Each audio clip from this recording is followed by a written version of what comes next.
Welcome, everyone. I'm Bill Hannafin, the managing editor of The Wise Marketer, and I'm pleased to be back with you with the CRMC webinar series today featuring Bath & Body Works and Bond. Bath & Body Works is home of America's favorite fragrances. They're a global leader in personal care and home fragrance, and the company, which I love this, is on a mission to make the world a brighter, happier place through the power of fragrance. That just smells like a really good brand promise to me, but I'm prone to a few puns here and there. The company delivers through over 1,850 company-operated stores in the U.S. and Canada, and it's actually one of our family's favorite stops. And during this past holiday season, I took part in celebrating 25 years of their winter candy apple product line by sharing a few of their favorites in that line with my family members. So got a lot of fans around here today. So today's conversation is titled Driving Success and Impact Through Customer and Associate Advocacy. We've got two very bright marketers with us today to share how the specialty retailer drives program success and business impact from a deep commitment to both associate and customer feedback, wants, and needs. This conversation is going to share details of the innovative approach that's being used at Bath & Body Works for loyalty, execution, customer engagement. You're going to learn how all of that translates into real financial gains for the business. And most importantly, what I always hope is that you're going to pick up some tips you can take back to your own business and do some good things with. So we're fortunate today. We've got two great people with us, know them both reasonably well. Simone Pace, who is Vice President, Brand and Customer Strategy, Bath & Body Works, and Sean Clausen, who is Chief Strategy Officer at Bond Brand Loyalty. So welcome to you both. How are you today? Nice to see you. We're great. Thank you for having us on. Very excited. And Bill, thanks for your business over the holidays. Yes, absolutely. Thank you. Yeah. Well, it's nice when it's authentic, at least. No, it's good stuff. I love it. So just quick housekeeping, and I want to turn it over because I want to get going. So I'll introduce in a little more detail Simone and Sean in just a second, but the quick housekeeping is this. We're going to keep this pretty brisk today. Our presenters are going to share for around about 30 minutes. After that, we'll engage in Q&A for about 10 minutes. We have a really large audience today, which is great. And so we've muted everybody for obvious reasons, keep the background noise down.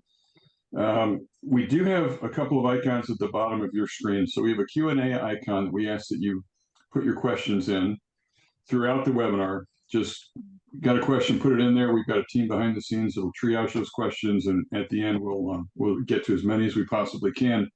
If you have any technical issues or anything, you can let us know there as well, and we'll do our best to solve it for you. But I think everything's working just the way it should right now. So we want everybody to be well served.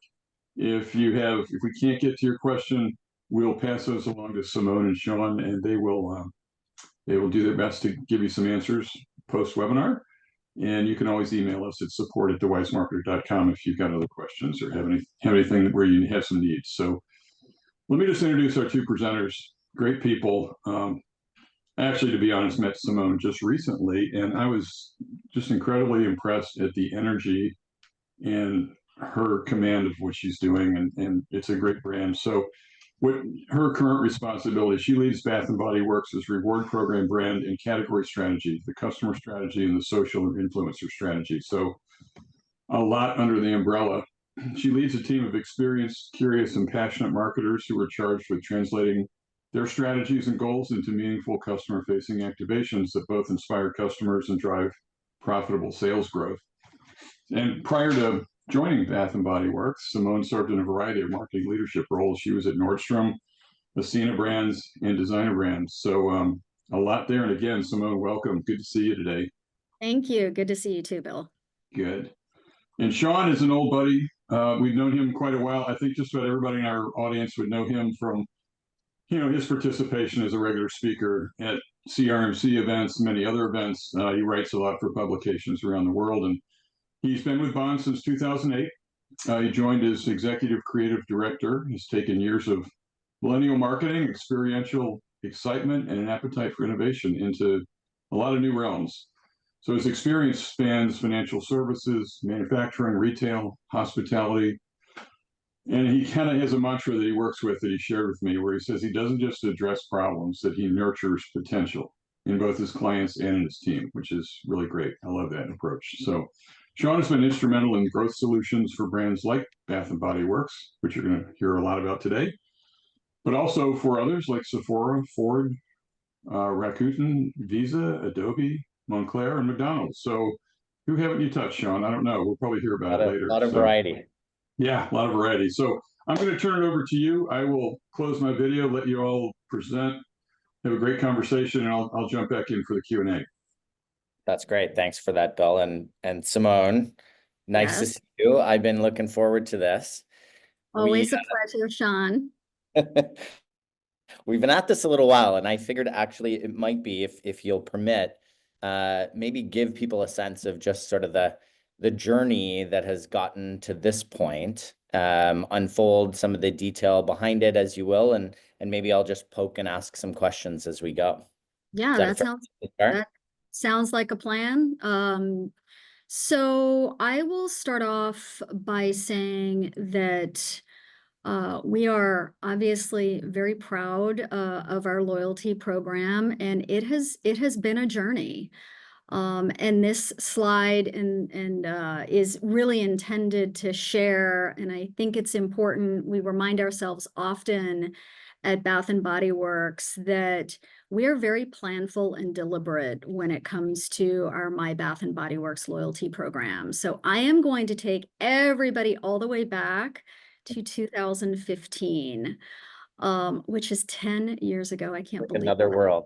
It's a whole nother world on a lot of different levels, where the idea of loyalty started to really percolate within the organization. And we knew, based on the fact that the role that Bath and Body Works plays in the world, and Bill had mentioned the fact that we are very passionate about standing for fragrance in a meaningful way, and a lot of the product that we sell is really ripe for a loyalty program. So the genesis of the idea of having a loyalty program started to percolate, as I said, in 2015 and 16, and Bond was on that journey with us as strategic partners at the time.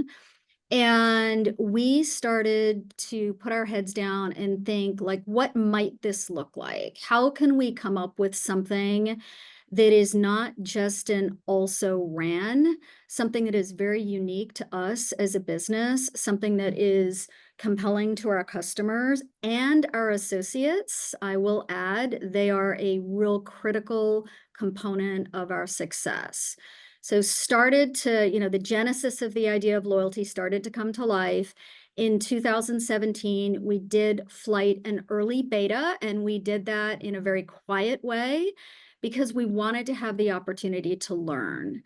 We are very much a brand that is centered around the customer wants and needs and desires. And because this was new to us, we thought, let's dip our toe in the water and learn. And that's exactly what we did. So we floated in a very early, again, quiet beta.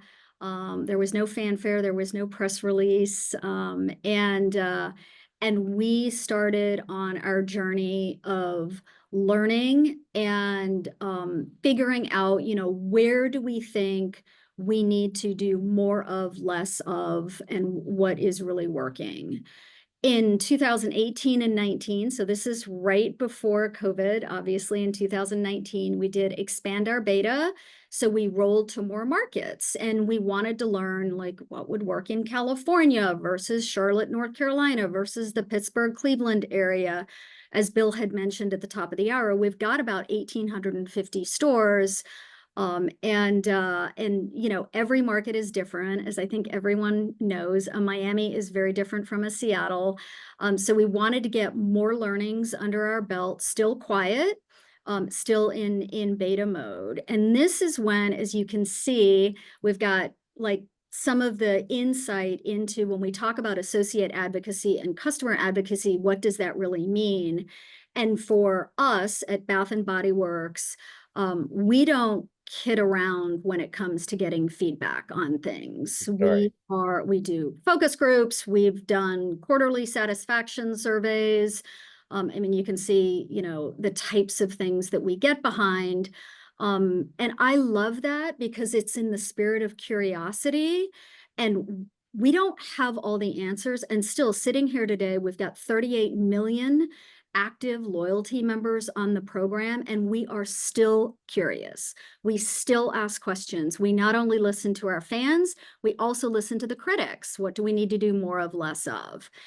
In 2020, when I joined Bath and Body Works, again, right when COVID started, we started to really partner on how do we take what we believe is a real valuable loyalty program that has true benefit to the customer. And for those of you who are unaware, the program construct today, if you are a customer and you spend $100, you receive a $16.95 reward. That's what we call them. They're rewards, which is, you know, very rich when you look at other loyalty programs. And we love that. We think that is, we believe that that is part of the secret sauce in being able to grow our program to the point where we have it today. Also, in 2020, go ahead, Sean. I remember some of those conversations, and I think your organization, you know, we work with a lot of different companies through this kind of thing, but your organization was very, very intentful about listening to the associate who was also echoing how differentiating that would be, full-size product in an industry that, you know, loyalty hasn't always been able to do that. That's not an affordable thing for every kind of brand to do. And I think the way you guys leaned into that listening, and the way that you maintain sort of conviction around needing to give that much value back as the form of reward and recognition of great customers, like that's something that can be hard for brands to do. So I applaud the way that you guys really, what was your word off the top, deliberately, thoughtfully, you know, went about this in ways that other brands might have thought, what if we did less? Why don't we start with less? And I just think that was never the orientation. Yeah, and I think it's a real point of differentiation. So there are so many, Sean, you probably can give me a number here, how many loyalty programs are out there, right? I think on average, a customer or a consumer has something like is enrolled in something like 8 loyalty programs. I'm actually pulling that number out of my head from that you all have done. 8 or 9 is what they're about active in. They might be in 19 of them. We survey something like 500 of them over the course of the year. That's how many are operating. Right. And so to stand out in a sea of loyalty programs and to put a value proposition on the table that's a wow is something that has served us well. And yes, of course, we've had tough conversations internally about, oh boy, it's really rich. You know, you've got American Express Platinum that will extend points on purchases, and some of the other retailers, and your conversion on value to spend is something that can impact your P&L, right? I mean, it's something that you have to be really thoughtful and planful about, but it was that important to us, and is a real North Star. You know, when we talk about all kinds of components of the loyalty program, this is going to sound a bit cliche, but we really do think through the lens of the customer first, not through the lens of finance, not through the lens of operations, not through the lens of tech or digital support. We start with the customer. And that is something that's easy to say and hard to do. Your story. And I think as you went through sort of the, you know, the 2020, ignore the fact that you rolled to balance of chain on the, you know, on the heels of a pandemic. You know, were the conversations changing as you went to US launch? Like I remember there was a lot of lead up to that moment. There was a lot of lead up. There was a lot of, I think, excited, nervous energy in the building. You could feel it. Where it was finally, you know, after a lot of real disciplined work leading us up to that launch. I mean, one of those core memories, you know, sitting in an EC meeting, making the decision, okay, we are going on August 22nd. I mean, I think I just gave myself goosebumps. We had that energy in our building for you. Yeah, I know you did. I know you did. And yeah, it's been a really, really exciting ride for hundreds of people at Bath and Body Works and thousands, tens of thousands of associates that are in our stores and having those moments of truth every single day at the cash wrap when a member walks up and they've got a reward and they're so excited because they get something that is meaningful, you know, as our gratitude for being a part of the Bath and Body Works family. All that language strikes with a sincerity, I think, about that sentiment behind what loyalty was originally intended to be. It isn't always that way, and every category has its own foibles. I think your ability to stay true to that original sentiment.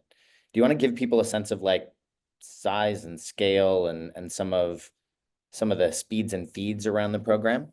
Yeah, sure. I'm happy to. And there you go. Here we go. So we've got 38 million members in the program right now. Caveat, those are active customers. So those are 12-month active customers. That's how we define the 38 million.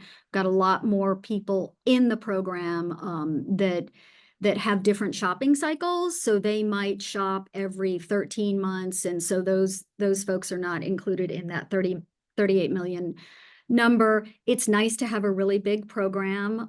Loyalty is now more than 80%. I think it's 81 or 82% of all of our sales in the US flow through the loyalty program. Right now, we are in the US. And so that has happened very, very quickly. I will tell you There's a lot of marketers on this call who would think, wait a second, they're doing the math, 2.5, 3 years, and you're at 38 Yeah. million Yeah, active. we'll be 3 years in August. And the funny story is we have so many people that touch loyalty. I know I'm talking to you all today as the face of loyalty. I will tell you that we have hundreds of associates, corporate associates, and then, as I said, tens of thousands of associates out in the field that help us drive this program every single day. And it's turned into something that is bigger than just the loyalty strategy team. We are very, very lucky to have the passion behind it internally here. So we're happy, obviously, goes without saying. I think we broke some industry records on enrollment. And my first report after we rolled to the full fleet and nationwide, this is a true story. I called up the analytics team, and we might have 1 or 2 people on this call today. And I said, hey, the enrollment numbers are wrong. Like something is wrong in the reporting. It's too high. Yeah, it's too high. There is no way. There is no possible way that within the first week of the program, we have, you know, enrolled X number of customers. And they're like, no, we have. And I think that nervous energy that you guys described internally, that anticipation, it was in the customer base, right? yes. Your customers were almost ready and waiting for this moment to say, like, I would love a deeper relationship. I would like to get more access. I would like, you know, the gratitude that is on offer here for my loyalty. And I think those showed it. Yeah. And again, shout out to the field because they're the ones. I mean, yes, we had enrollments, you know, as any loyalty or many loyalty programs do that come in, you know, organically through, you know, through the website and so on and so forth. But the field showed up and they were in it to win it. And we spent a lot of time with our stores partners, making sure that the training was there and that the associates were a part of something bigger when it comes to the loyalty program. And every time I go to a store, you know, I'm so curious to hear from the person who's on the floor helping customers as they walk across the lease line. Hey, how's the program working for you? And we've been able to really maintain that fervor and that excitement, which I'm incredibly proud of. So the member number is great. We are very proud of that. I am most proud of that satisfaction rate, though. And you know, in my seat, this first bullet point, happy members, I want happy members. I want members to feel like we are going above and beyond, and we are so, so grateful for their business. So that satisfaction rate is something that we track consistently. Yeah. We've got internal surveys that go out. Sean, I know that we partner with you all on the loyalty report and the boost, which I think we're going to touch on. But that satisfaction rate is something that we're super stoked about. And I think we'll get into the KPIs maybe on the next slide. So I will save, you know, some of the like hard benefits that we're seeing coming from the program. My point here is I never want to see that satisfaction rate drop. And I've talked to other folks in the loyalty space. I've got a lot of, you know, friends at other places, some that I've worked at and others that I haven't. And they say, well, gosh, you know, that satisfaction rate is amazing, but you've got some room to sort of have that float down. And I'm like, no, we actually don't. No, we don't. We actually never, I don't want to see that drop a point. I think that relentlessness, the commitment that you, the team, I think demonstrates day in, day out, like as partners of yours operating, like I see it. I see that unwavering sensibility towards like, this is the bar, this is the standard. And I think, you know, even the things that you have introduced into the program to build sort of freshness into it is part of that, like never resting and continuing forward.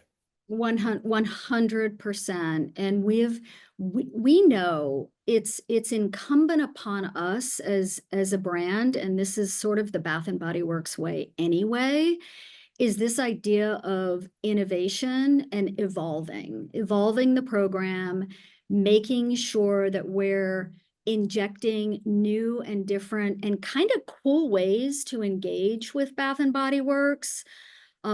These examples here on that you see in front of you, you know, we have a laundry line. For those of you who did not know that, I strongly encourage you to go buy some laundry.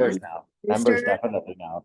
It's amazing. If you love champagne toast and all of the fun, you know, fragrances that we have, you can actually have fragranced laundry.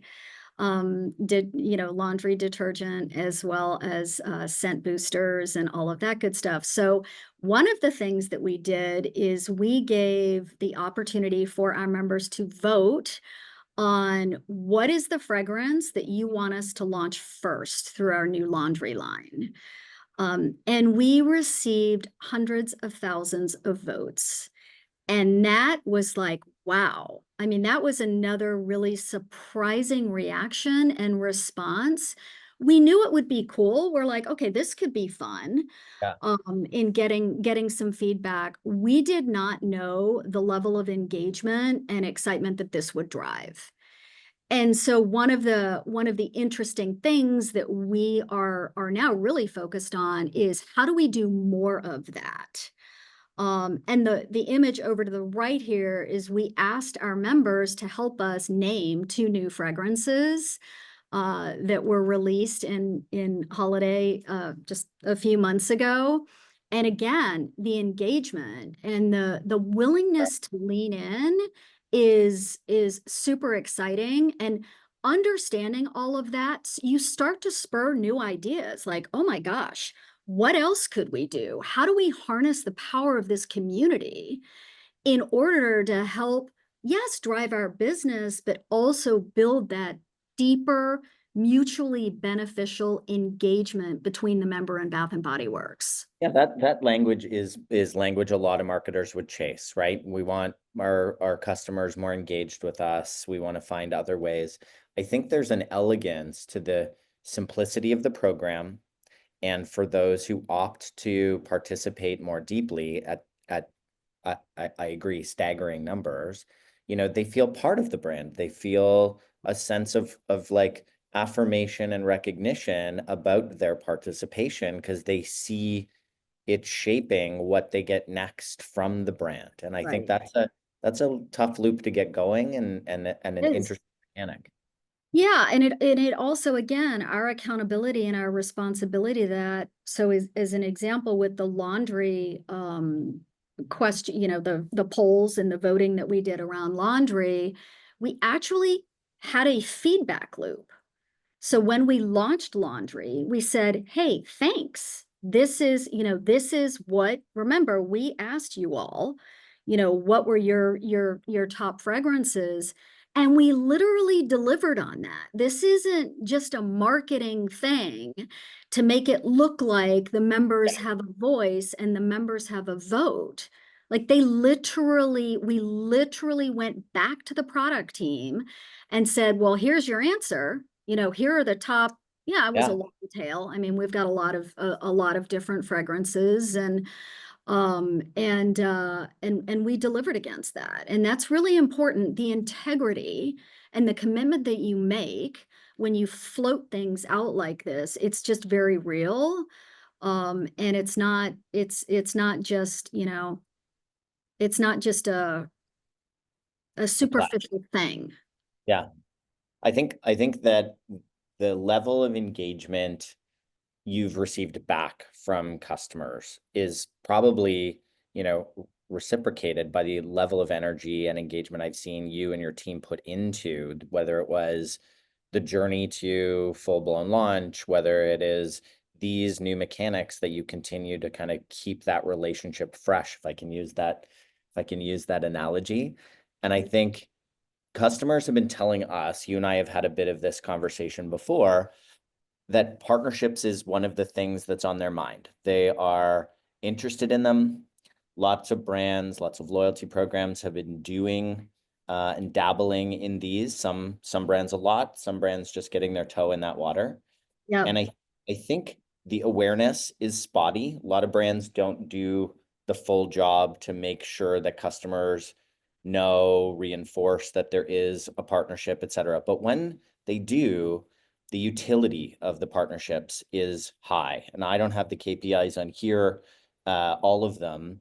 Yes, the experience gets better, satisfaction gets better, spend goes up. There is not just in self-reported, but in some of that wallet IQ data that we've looked at together, like we see it happen when brands link up and cater to shared customers to give some additional bit of gratitude. I'll use your language. How are you guys thinking about, maybe share with folks the way that you've been thinking about partnerships so far as one of those engagement mechanisms? Yep, exactly. So we are on a very exciting learning journey when it comes to brand partnerships. Many of you may have seen that we did a Bridgerton collection. We've done Stranger Things. We had a collaboration with Crocs a few months ago, with little blue gingham Crocs with scented Jebbit, which I do have a pair. And then Emily in Paris. And this is new territory for us. We have a merchant organization that in partnership with marketing and some folks on my brand strategy team figure out like what could be a fun partnership and a collaboration to go do. We also did Stranger Things. I don't know if I had mentioned that. Yeah. And what we're trying to do, and we've been pretty successful at this, is figure out what is the right intersection between our brand partnerships and our product partnerships with loyalty. What might that look like? And I'm super grateful for the folks that are around the table in making sure that we're starting to think loyalty first. with, you know, north of 80% of our sales flowing through the program, it becomes then a real lever for you to take something like a Bridgerton or an Emily in Paris and pin that to loyalty in a way that drives accretive value. Yeah, it's cool that Bath and Body Works is doing these partnerships, but what's in it for me as a member? So we've Totally. done things like early access, we've done exclusive product for loyalty members only, and a few other things. And so what this is giving us is a lot of learnings as we think more broadly about partnerships. So, you know, I think everybody is probably familiar with like the Starbucks and Delta, you know, partnership. What does that look like, you know, for Bath and Body Works? And we're not there yet, you know, but we're insatiably curious about what that might look like for us. And so we're taking these learnings, you know, it's a different lens, a completely different lens, but we're learning like what really lights up the member base. And who do we light up within the member base? Is it a top decile customer that is taking, you know, a ton of trips to Bath and Body Works on an annualized basis? Is it like what happens to that loyalty flywheel when we introduce benefits like this? It also keeps the program super fresh without changing the construct or doing, you know, something that might be a bit more bombastic, if you will. Because from the members' perspective, they're just seeing all of these new things coming at them, and they're ascribing, we hope, and we work hard to make sure that they're ascribing that benefit back to being a member. I think the freshness, you know, because we've just lived through a period of time, and we may not be out of it, where a lot of large programs in the US had to make changes, like fundamental changes to the value prop of their program. And I think the way that I hear you describing the utility of a partnership is sort of you get all the benefits of new and fresh without some of the intricacies that, you know, can rub customers the wrong way. You know, the value is going up. You're bringing new things to the table and more things, not, you know, questioning whether I have status or don't have status, can get in that lounge, can't get in that lounge. The points go as far as they used to. And I think that this is kind of a new way to think about like increasing the value exchange with the customer without necessarily and improving and optimizing the program without there being a rub or a takeaway. Right, exactly. Yeah, and that's really important to us. You know, I have read over the last year some like pretty scary headlines. You know, customers take their loyalty programs that they love very seriously. Sure. And it's not lost on me, and it's not lost on Bath and Body Works, you know, from the executive committee on down, that we have something really special here. And we do not make a move with loyalty without talking to, on my first slide, right? All of the research that we do, we're insatiable about that because we don't want to surprise anybody. And that's super important to us. And it's a discipline. I think for those of you who have tuned in today, it's a real discipline to be protective of that member base. And it takes a lot of people and a lot of collaboration internally to make sure that we maintain that. Yeah, I think like the way that you describe, you know, how you do that collaboration and all those stakeholders that you're talking about that are around the table. I mean, I get a front row seat to the degree to which they feel that same level of ownership and duty to the customer and to your front line, who is the vast majority of the way that the program interfaces Right. with, and I can see it, you know, throughout the various parts of your organization. Yeah. And I think when we first started loyalty, when we were in beta, you know, it was a very small team. It was almost like a little, the the word is escaping me, but this small group of people that were working, like it wasn't fully integrated. And that allowed us to do some things that didn't have a lot of bureaucracy behind it, right? Like it was a contained thing. And when, if you could walk a day in my shoes, when we talk about loyalty, we've got finance at the table, we've got store operations, we have obviously our digital team, IT, the people that manage and run our POS system. I mean, it is hundreds of people, and they've all got ideas. And we're like, good ideas can come from anywhere. And because the program is now 2.5 years old, give or take, those folks have been on this journey for that whole time. So there is a level of guards down. Good ideas can come from anywhere. You know, analytics is another like key partner when we want to look at the program, you know, a different way and do a basket analysis or, you know, something along those lines. And I'm just really proud of the teams that are able to do that, because it requires trust. Yeah. It requires trust.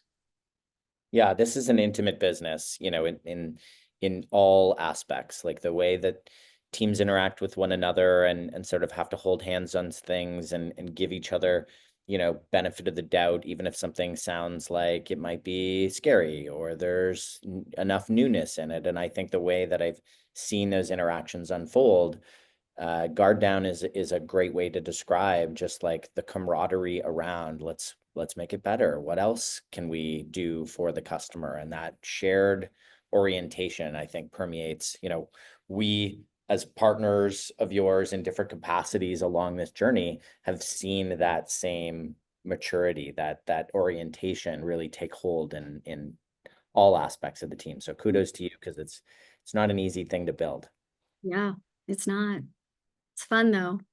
It is fun. And I've had a lot of fun along this journey. I've had a lot of fun having this conversation with you. I've seen a flurry of questions and things come into the Q&A. And so, you know, with your blessing, how do you feel about taking some of those questions?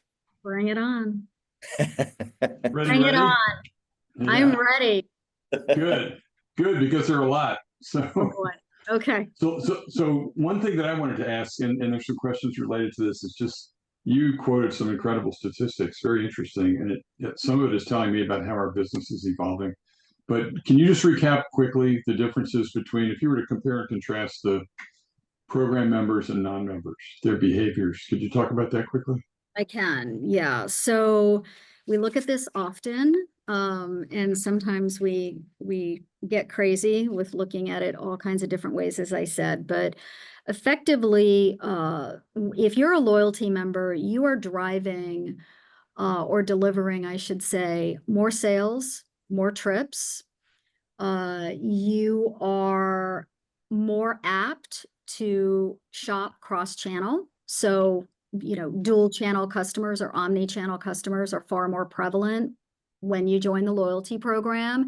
It fosters that, you know, cross-channel, cross-category is another one that's big for us, where they may use a reward as they see as something that's like burning a little hole in their wallet, and they're in store and they pick up something that they've never tried before. You know, they'll pick up a body care item.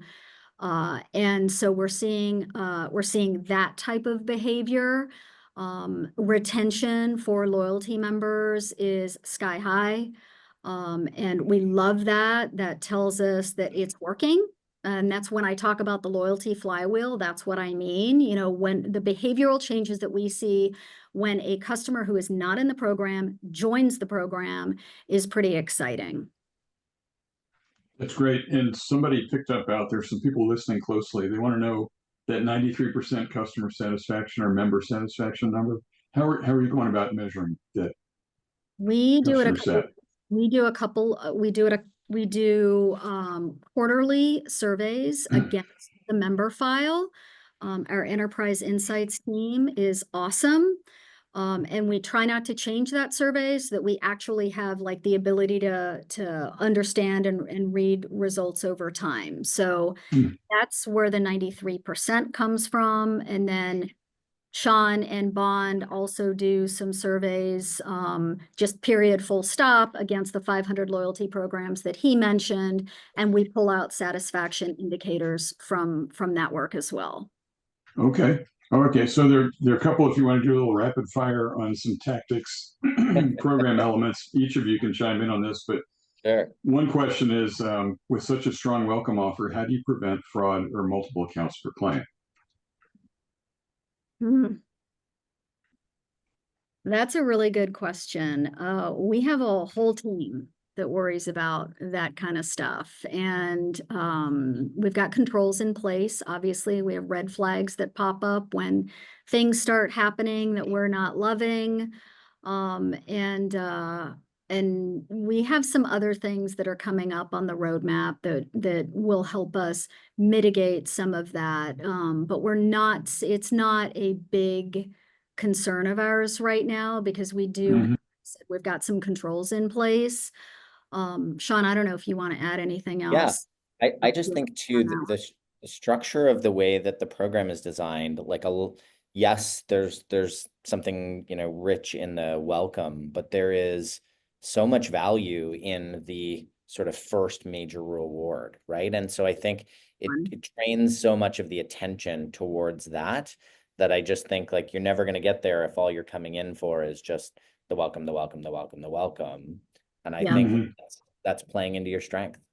Yeah, it makes sense. So kind of related, I think, is a question about early access, and is early access available to all loyalty program members, or is there a minimum spend component? So how is that gated? It's available to all. So when we do a loyalty early access, it's available to everybody. We don't favor top decile, second decile, fifth. I mean, we're not Okay. that.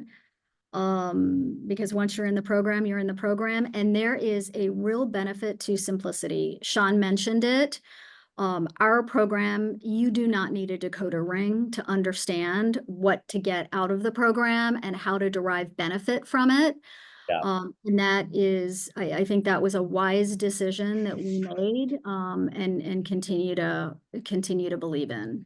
Yeah, a lot of programs dip their toe on intricacies and restrictions, and usually those are band-aids from, maybe not the full diligence in the original assessment or upfront design. Sometimes that's market, the market has changed and this is now richer than can be afforded. But those are usually the clues and the signs that we see in other programs where there needed to be something shored up because it wasn't fully contemplated. There wasn't, what was your language, Simone? Wasn't as planful as it could have been. Yeah, I like that. So I don't know to what extent you can talk about this in detail, Simone, but there's a question about what strategies are you employing to drive engagement in trips? So I can't get into a lot of detail. Unfortunately, I wish I could, because I could be on your webinar here for 4 days. Right. Here's what I will say. We meet the customer where they need to be met, right? So we know, sure, all of us are in different loyalty programs. I will use an example of an unnamed loyalty program that I had frankly forgotten I was in because they never tell me I'm in it. And yesterday, out of the blue, literally, I have not shopped this retailer in probably 18 months. I get this random email like, hey, you've got $5 in your account. And, that's fine. I mean, I'm sure there are reasons why, and, I don't know, and I'm not going to spend time grinding on it. But we actually want to be really planful about, we remind members, hey, you are sitting on a $16.95 reward. Come on in. You don't really have to buy anything else. Come visit us and pick out your shower gel or your body lotion or the newest, Sweethearts collection of something. That's another collaboration that we just rolled out within the last couple of weeks. Mhm. So we want them to redeem. We want them to redeem because Yeah. we know when they redeem, they get it. They're like, oh, okay, I'm going to consistently get this reward for coming in and shopping Bath and Body Works. So we're not Mhm. shy. We have email triggers. We've got SMS triggers. You can imagine how many rewards I'm sitting on. And I got an SMS. Hey, Simone, you've got a $16.95 reward. So pulling all of that through the journey and personalizing it and making sure that we are an advocate for the member in getting the best out of the program is really, really important. That's good. So let's shift gears just a little bit. I mean, you've accomplished so much. The story is amazing. You've registered great results. Question from the audience and from me sort of combined is, what kind of interactions are you having with the C-suite? Have you aligned your stakeholders around what's happening here? How do you overcome those that maybe you have some work to do with amongst the stakeholder group? How's all that dynamic working? It's working great. I think, again, 2.5 years into the program, we had to find our footing, right? Like we launched loyalty, well, now when we launched it in 2022, and we had to build the muscle. We had to build the muscle to really learn, like, what do we track? How do we track it? I mean, we knew enough to be dangerous. I do have a bit of a loyalty background prior to Bath and Body Works. And as it got bigger and really fast, like it was a rocket ship. And I think that allowed us to say, okay, where are the moments that we need to come together with, optimizations or newness? I mean, the partnership with our merchants is chef's kiss. They're now thinking loyalty first. When we want to make some adjustments to the program, it's effortless for me to get on a meeting with our EC. Maurice Cooper is our Chief Customer Officer, and I report up into him, and he is a huge advocate of the loyalty program. Gina Boswell, who's our CEO, is a huge advocate. Eva, our CFO, like they're very excited about it, and they see the benefit that it brings to the business, not just in dollars and cents. It's not just about that. It's about deepening the connection with our customers. So they are very, very supportive. That's great. I mean, we could do a session just on this topic, couldn't we? Yes. Good. We see a lot of the insides of different companies and different brands, and that kind of alignment that Simone is talking about.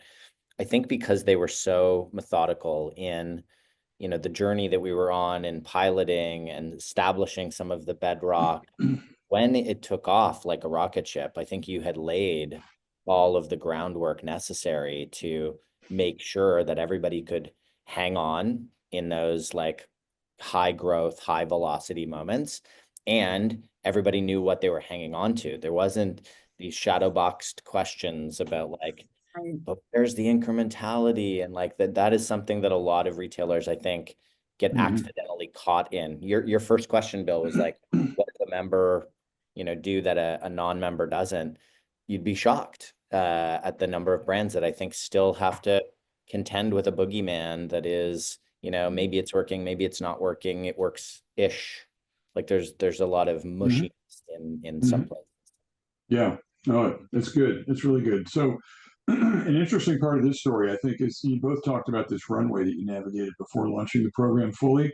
I'm interested in collectively your perspective on pilot programs in general, when you're ready. But there's also a question from the group who asked about during the planning process, but somewhere between that 215 and 222, did you face pressure to deliver business tangible value during any of that time? And if so, how did you manage that? I'll take your question in reverse. So Okay. I would say no, we didn't face pressure. because we, as the term I use is we dipped our toe in the water, and there was so much coming at us in terms of really interesting insights and learnings. And the betas and the expansion of the beta was really helpful. It gave us a lot of foundational knowledge and frankly confidence to pursue what ultimately became, our big launch. There's always a dollars and cents conversation to be had with loyalty programs, because they do consume a lot of resources, including at Bath and Body Works. In order to be really, really good and tight with your program and benefits, it has to work in a highly collaborative way, which I think we have unlocked. And frankly, we never really stumbled with that piece anyway. So it's a balancing act. I will tell you that there are moments where we'll do something really big for loyalty, like Candle Day early access. Candle Day has turned into a bit of a national holiday, which we love. And extending, a member-only early access, which is what we did. We've done that for the last couple of years, is something that members really look forward to and pencil in on their calendars. Like they get first dibs of, all of the amazing product that is available for Candle Day.